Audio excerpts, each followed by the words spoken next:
بەخشین نەریتی ئێمەیە. ئەمە دروشمی کاکەیەکانی گوندی هاوارە لە هەڵەبجە کە لە چوارچێوەی مەراسیمی ماستی قەڵاتێدا ئەنجامدرا. لەو مەراسیمەدا بەخشین وەک پایەکی گرنگی ئاینی یارسان جێبەجێ دەکرێت. ئەم نەریتی بەخشینە مێژوەکەی بۆ پێش 600 ساڵ دەگەڕێتەوە. کاکەیەکان لە ڕێگای بەخشینی ماست و بەرهەمی شیرەمەنی و خواردەمەنیەکانیان جارێکی تر نیەتپاکی خۆیان نیشان دەدەن. بە گرنگیشی دەزانن نەوە لە دوایینەوە ئەم نەریتە بە زیندوێتی بێڵێتەوە. زۆر گرنگە چونکە ئەم کلتورە ئەبێ بمێنێتەوە لە ناومانە بۆ ئەوەی نەوەکانی دوای ئێمەش ئاشنای ئەم کلتورە جوانە بن.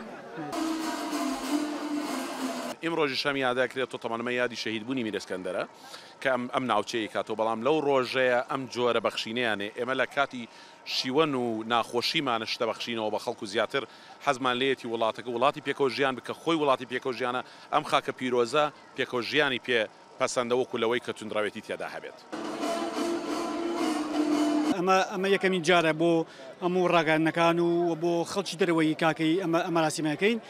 پێشترمە کردومان لە ناو خۆمانە بووە، بەڵام زیاتر ویستمان هەم ناوچەی هاوارم کللتوری کاکەیەکانی هەڵەبجە بە خەڵک بناسێنین. تر ئەمە ماسە مانای دڵپاکی و دڵخۆشیە بۆمان و ئەگەرێکی شەڕێکی بووە کێشتێکی بووە لەم ڕۆژە ئاشتی بووە تۆ دڵی پاک و بەرامبەری یەک و یەکتریمان خۆش گەرەکەوە ویتر کولتورێکی کۆنی باو باپیرمانە گەرەکمانە نەفەوتی. ئەمڕۆ ڕۆژی بەخشینە، هەر شتێک لە بەردەستمان هەبێ بەخشینەوە بۆی خەڵک لێ بخوات، خۆشحاڵین کە خەڵک نمەکمان بکات و زۆر بە بەخشندەیەوە تەوزیعیەکەین. دینی یارسانەکەم لە وتەی وەزارەتی ڕۆشنبیریدا پشتیوانی و پشگیری حکوومەتی هەرێم بۆ پێکاتەوە ئاینە جیاوازەکان دووپەت کرایەوە. وەزارەت بارکی خۆی زانی پاڵپشتی ئەم جۆرە مەراسیمانە بکات. هەمیشە پشگیری لەو جۆرە بۆنانە دەکەین، بە تایبەتیمانە بۆنەی مێژوویین، بۆنەی یادەوەری ئاینی تایبەتی کاکەیەکانە. بە خۆشحاڵیەوە ئەمڕۆ ئامادەین ئەو کەسانێک کە لە دوێەوە هاتوون، ئەو کەسانێک کە لە ناو هەڵەبجەوە هەمووی ئەمڕۆ ئامادەن بۆ ئەوەی هاوبەشی خۆشیەکانی برا کاکەیەکانمان بکەن.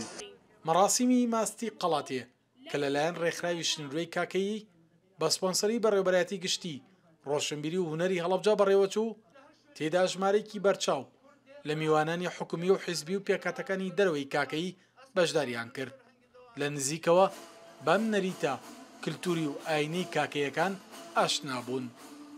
سەلاح جەمیل، کورسات نیوز، هاوار.